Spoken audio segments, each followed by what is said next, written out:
नमस्ते दोस्तों, आप सभी का हमारे ओम नमः शिवाय चैनल पर स्वागत है। हिंदू धर्म में अमावस्या तिथि का खास महत्व है। खासकर माघ मास की अमावस्या, जिसे मौनी अमावस्या भी कहते हैं। इसका महत्व तो शास्त्रों में अत्यधिक बताया गया है। यह दिन भगवान विष्णु और पितरों को समर्पित है। इस अवसर पर गंगा स्नान व दान का विशेष महत्व है। इस बार मौनी अमावस्या 29 जनवरी को मनाई जाएगी। मौनी अमावस्या व्रत कथा महात्म्य और व्रत के लाभ। मौनी अमावस्या व्रत कथा पूजा विधि और महात्म्य की बात पुराणों में बताई गई है। ऐसी मान्यता है कि इस व्रत को करने से और इस व्रत को करने से सुहाग, सौभाग्य और समृद्धि की प्राप्ति होती है। मौनी अमावस्या व्रत इस साल 29 जनवरी को है और इस बार इस व्रत के साथ महोदय योग का महासंयोग भी बना है। आइए जानते हैं मौनी अमावस्या पर व्रत पूजा की विधि और कथा। मौनी अमावस्या व्रत हर साल माघ मास की अमावस्या तिथि को किया जाता है। धर्म ग्रंथों और शास्त्रों में इस अमावस्या का बड़ा ही महत्व बताया गया है।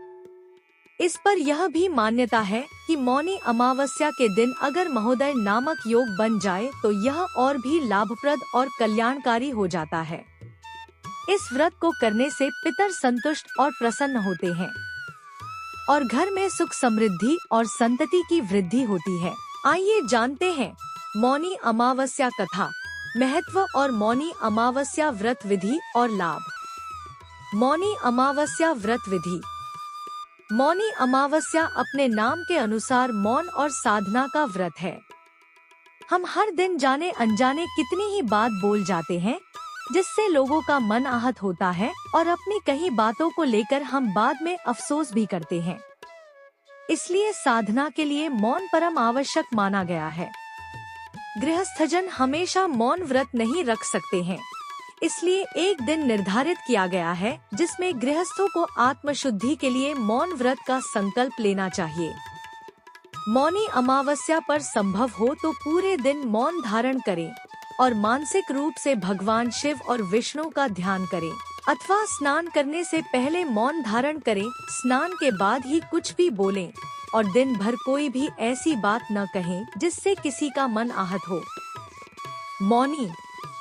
मौनी अमावस्या महत्व और महात्म्य। मौनी अमावस्या की सबसे बड़ी बात है कि यह माघ कृष्ण चतुर्दशी के अगले दिन आता है। माघ कृष्ण चतुर्दशी को शिवजी का विवाह माता पार्वती से तय हुआ था और अगले दिन मुनियों और देवी देवताओं ने शिव की साधना के लिए उनकी उपासना की थी। भगवान विष्णु ने देवी पार्वती के भाई बनकर उनके विवाह संबंधी कार्यक्रम में भाग लेना स्वीकार किया था। और इन सबसे अलग मौनी अमावस्या की कथा यह भी है कि सागर मंथन के समय जब असुर अमृत कलश लेकर भाग रहे थे, तब इसी दिन अमृत की बूंदें छलक कर प्रयाग सहित कई स्थानों पर गिरा था। इसलिए मौनी अमावस्या पर प्रयाग सहित अन्य तीर्थों में स्नान करके दान पुण्य करने से कई गुना लाभ मिलता है। मौनी अमावस्या व्रत के लाभ। माघ मास में तिल, ऊनी वस्त्र, घी का दिन बहुत ही पुण्यदायी होता है। इसलिए मौनी अमावस्या पर इन वस्तुओं का दान जरूर करना चाहिए। यह जरूरी नहीं कि आप बहुत दान करें, लेकिन अपनी श्रद्धा और क्षमता के अनुसार थोड़ा दान भी आप कर सकते हैं। इससे भगवान शिव की कृपा प्राप्त होती है और व्यक्ति मृत्यु पश्चात उत्तम लोक में स्थान पाता है। व्यक्ति मुनि पद को प्राप्त करता है। एक मान्यता है कि मौनी अमावस्या के दिन मनुष्यों के धरती पर लाने वाले प्रथम मनुष्य मनु ऋषि का जन्म हुआ था। मनु ऋषि के नाम से भी इस व्रत का नाम मौनी अमावस्या है। मौनी अमावस्या व्रत कथा। मौनी अमावस्या की कथा को लेकर जो प्रचलित कथा है, उसके अनुसार प्राचीन काल में एक ब्राह्मण परिवार कांचीपुरी में रहता था। पति पत्नी दोनों ही धर्मात्मा थे और धर्म पूर्वक अपनी गृहस्थी चलाते थे। इनका नाम देवस्वामी था और इनकी पत्नी का नाम धनवती था। इनके 7 पुत्र और एकमात्र पुत्री थी जिसका नाम गुणवती था। जब गणवती सयानी हुई और तो देवस्वामी से धनवती ने कहा कि पुत्री के विवाह के लिए अब वर देखना चाहिए। ब्राह्मण ने अपने छोटे पुत्र को बहन गुणवती की कुंडली दी और कहा कि ज्योतिषी से इनकी कुंडली दिखवा लाओ, जिससे गुणवती के विवाह की बात आगे चले। ज्योतिषी को कन्या की कुंडली दिखाई। उसने बताया कि विवाह होते ही कन्या विधवा हो जाएगी। ज्योतिषी की यह बात जब ब्राह्मण परिवार को मालूम हुआ तो वह बहुत दुखी हो गया और इसका उपाय पूछा। ज्योतिषी ने बताया कि हे ब्राह्मण, सिंहल द्वीप में एक पतिव्रता महिला रहती है जिसका नाम सोमा धोबिन है। यदि कन्या की शादी से पहले सोमा आपके घर आकर पूजन करे और अपना आशीर्वाद दे तो यह दोष दूर हो जाएगा। ब्राह्मण ने अपनी पुत्री गुणवती को अपने सबसे छोटे पुत्र के साथ सिंहल द्वीप भेज दिया। दोनों भाई बहन सागर किनारे पहुंचकर उसे पार करने के बारे में विचार करने लगे।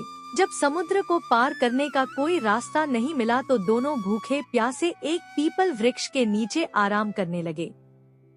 पेड़ पर घोंसले में एक गिद्ध का परिवार रहता था। उस समय घोंसले में सिर्फ गिद्ध के बच्चे थे। वे सुबह से भाई बहन की बातों और क्रियाकलापों को देख रहे थे। शाम के समय जब गिद्ध की माता बच्चों के लिए भोजन लेकर घोंसले में आई तो बच्चों ने पेड़ के नीचे लेटे भाई बहन की कहानी माता को बताई।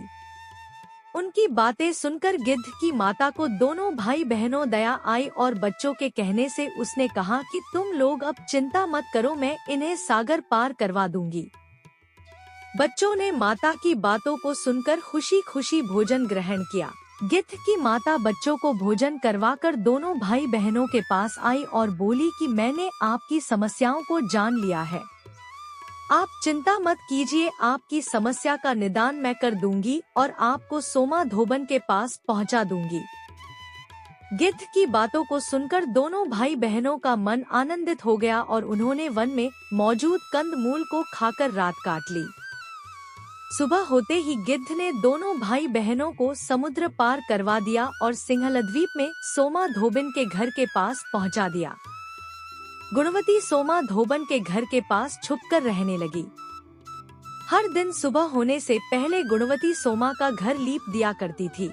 एक दिन सोमा ने अपनी बहुओं से पूछा कि प्रतिदिन सुबह हमारा घर कौन लीपता है।